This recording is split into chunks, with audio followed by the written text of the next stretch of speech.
age of horror farming has arrived. Today we're talking episode 1128, episode 1128 of One Piece. Let's get down and dirty with some of the juicy details, some of the great anime I've seen in a while. Yes, great. Now, this is horror farming at its peak.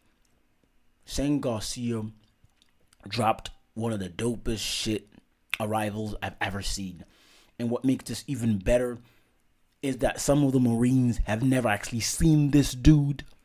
And dude stepped into the scene and murdered a Marine already because he called him a monster. That was epic. Magical teleportation abilities. Great stuff, brother. Now, let's look at this masterpiece of storytelling. Everybody knows Oda is a king for foreshadowing. What the hell does this all mean? I don't know. But, wow. This was a monumental shift in Egghead as a whole. The arc has been playful. The arc has been a bit dull, but we mean serious business. Saturn, Saint Garcia, has arrived, and his presence is literally a dark omen. First of all, his magical teleportation is unprecedented. The whole time I was like, this nigga is far away. He's gonna take ages coming on a boat or some shit. But no. You're wrong, Reese. You're fucking wrong, and you don't know a damn thing, because this man got a summoning circle that is just amazing, which suggests a great deal of some sort of ancient connection force, because I think this is the first time we've seen a power of that level.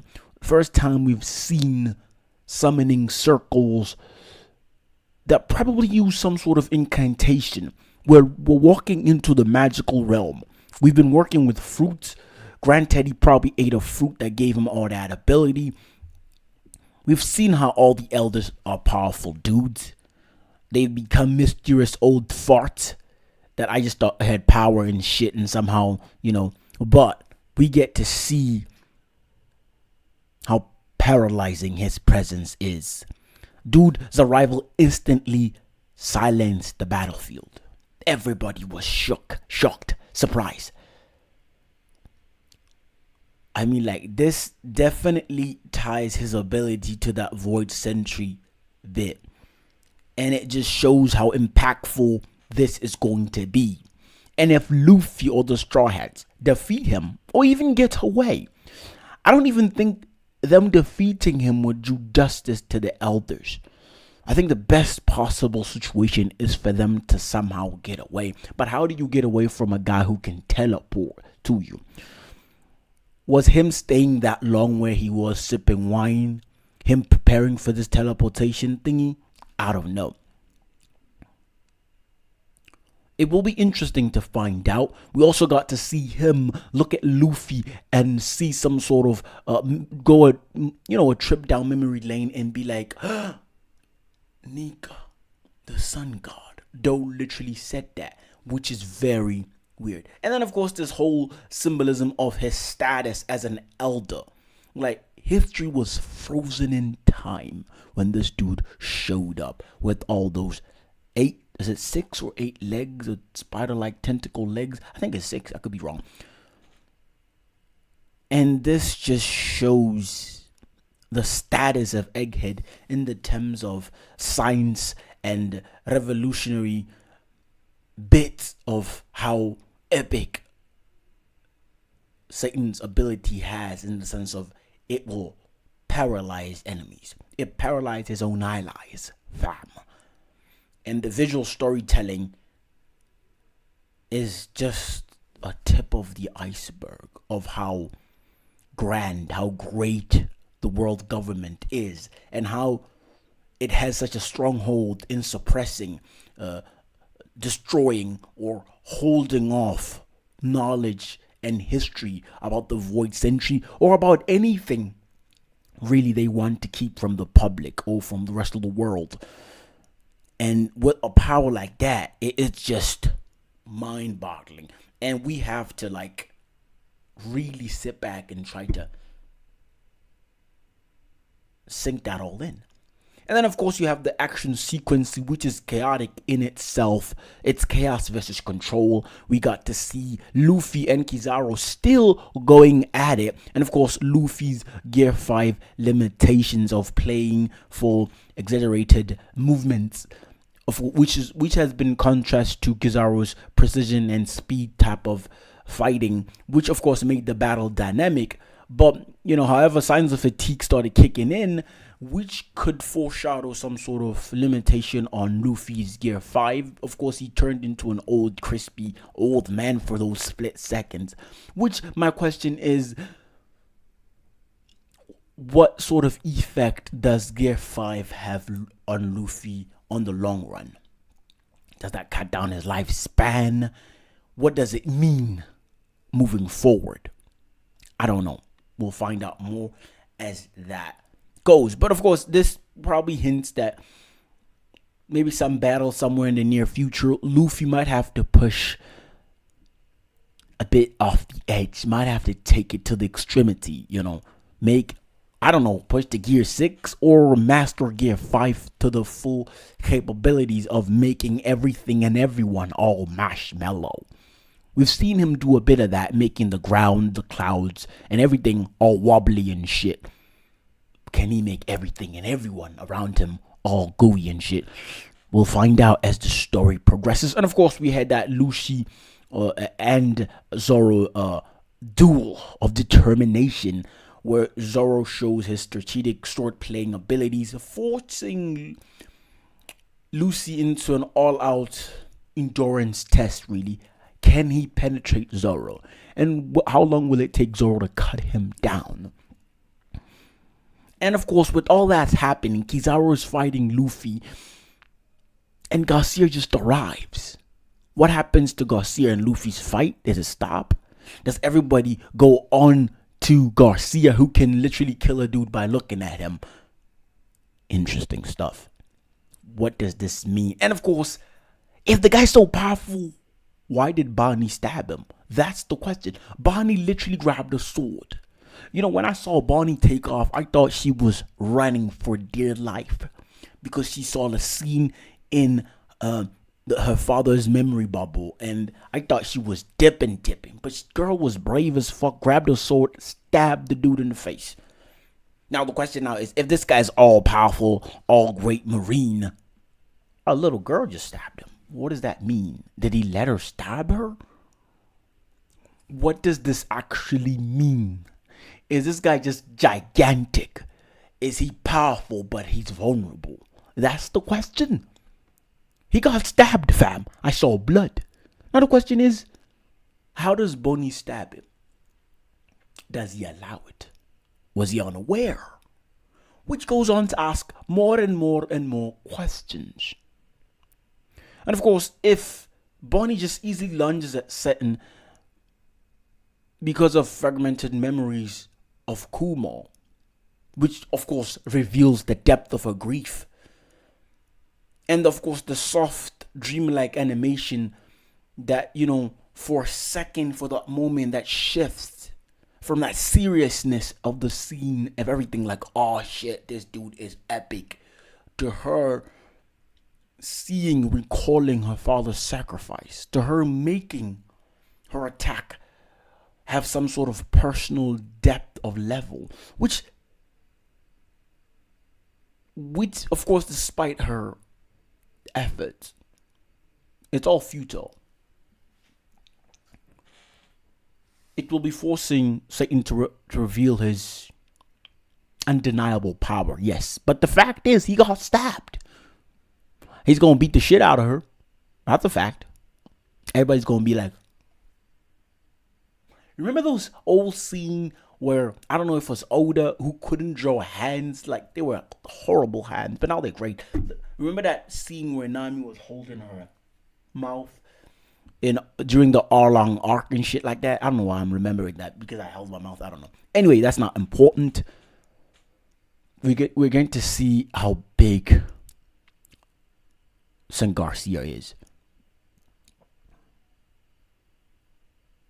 Now, of course, you've seen the start, you've seen the ending of the episode. You've seen that the theme features a lot of Kumar and Bonnie. So the story is not necessarily in Egghead, not necessarily about Vegapunk as I thought it would be. It's more emphasized on Kumar. We've known he's been helpful to the Straw Hats on Sabaody. But the question now will be how this ends. You know Kumar is racing somewhere. I don't know where he's going. Is he coming to Egghead to save his daughter? I don't know. We all know he's going somewhere. Whenever he shows up in appearance, he's fighting, flying, climbing. He's doing something to go somewhere. But where is the question? So, this is big. But of course, the biggest thing about the episode is Saturn's power. What it symbolizes, his level of influence. It symbolizes the characters, how they reacted to his presence, which paralyzed some of them, got them dizzy, brought a whole deal of dread, which suggests that his power extends the realm of simple hockey. His mere presence has a darkness about it, which enforces how he commands in fear. You've seen how almost every Straw Hat with Chopper, they felt the ominous of his presence when he landed, when the clouds were in the atmosphere, before dude even landed, fam. Some of the powerful characters noticed. Like Zoro felt it, Luffy felt it, even Kizaru felt it. That was epic. And of course, there's that scene where Bonnie made people see their death in a way. She converted them or transformed them into the Soul King for a brief moment, and they were terrified of that. And of course, it was nice seeing the pacifista, under the control of of Vegapunk, but that was short and brief. Sorry for spoiling this as much as I am.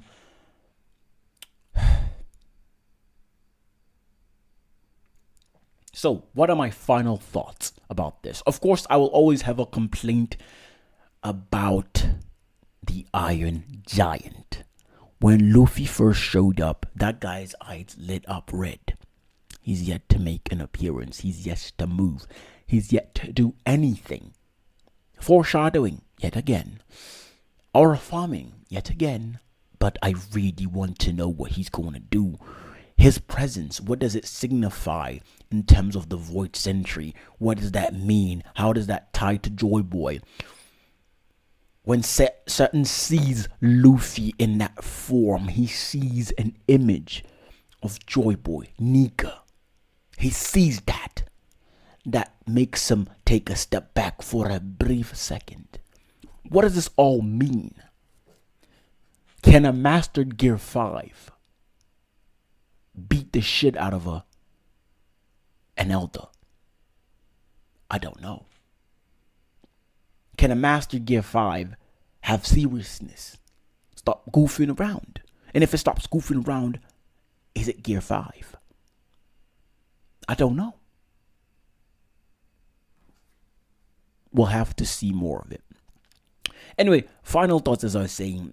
Of course, this episode truly shifts the tone from a playful manner into a dark, serious manner with the arrival of Satan, or Saturn. I don't know why I'm saying Satan.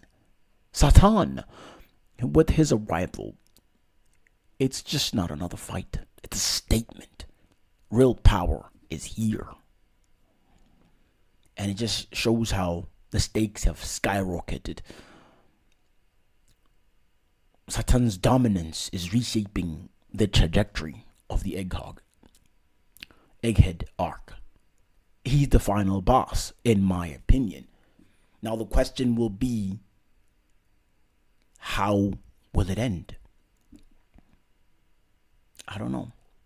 But his arrival definitely has a connection to ancient lore, and Bonnie's emotional journey, it's parallel to her past tragedies, and it will shape how this arc ends. And of course, the limitations of Gear 5. What does it mean for Luffy's future battles? Will he master this? Extend limitations? Bonnie has an ability to make people young and old. Will she help him master this? Because once he reached his limitation, he shriveled up and looked like an old man. Of course, Luffy turns to eat and is back to normal. So this episode truly deepens a lot of mysteries and sort of tries to unfold, give us a glimpse of some of the corrupt and dark elements of the world government. It sets center stage of a grand battle, a grand storytelling, grand stuff. Now, the story is going to shift. It shifts from a playful to serious, dark type of shit. We might get to know more about that voice entry, maybe a little bit. We'll get glimpses because if that Iron Giant moves, does something, it's going to give us a little bit more detail. And of course, some of the Straw Hats are injured. They'll be fine. And they're trying to get out of that island. The question now is, how long will they be there? Will Bonnie become a Straw Hat? I don't know. Is Kumar going to them? Will Kizaru betray the world government and become a Straw Hat? I don't fucking know, fam. Because I'm not reading the manga.